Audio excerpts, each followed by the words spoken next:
உங்க கிட்ஸ் நெறைய ஸ்வீட் சாப்பிடுறாங்களா? ஆனா எப்படி அவாய்ட் பண்றதுன்னு தெரியலையா? அப்ப இந்த வீடியோ உங்களுக்காக தான். கண்டிப்பா சேவ் பண்ணி வச்சுக்கோங்க. ஸோ நம்ம இன்னைக்கு பண்ண போற ரெசிபி டேட்ஸ் பைட்ஸ். இது ரொம்ப ஹெல்த்தியான ரெசிபி. இதுல நம்ம 3 இன்கிரிடியன்ட்ஸ் தான் சேர்க்க போறோம். ஃபர்ஸ்ட் வந்து dates, honey, nuts of your choice.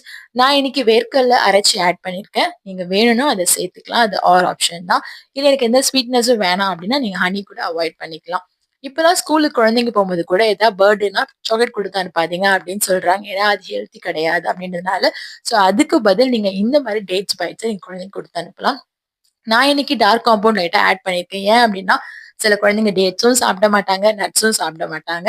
But கொஞ்சோண்டு சாக்லேட் அது மேல இருந்துச்சுன்னா உடனே சாப்ட்டுருவாங்க. ஸோ இதுல டார்க் காம்பவுண்ட் யூஸ் பண்ணிக்கலாம். அப்படி இல்லன்னா டார்க் சாக்லேட் ஏதாவது யூஸ் பண்ணிக்கலாம். ஸோ அதனால இந்த குழந்தைங்க சாப்பிடுவாங்க. ஸோ இந்த ரெசிபி நீங்க மறக்காம ட்ரை பண்ணுங்க. இது ரொம்ப ஹெல்த்தியான விஷயம். கிட்ஸ் எல்லாம் ரொம்ப விரும்பி சாப்பிடுவாங்க. இத ஸ்டோர் பண்ணி வச்சுக்கலாம்.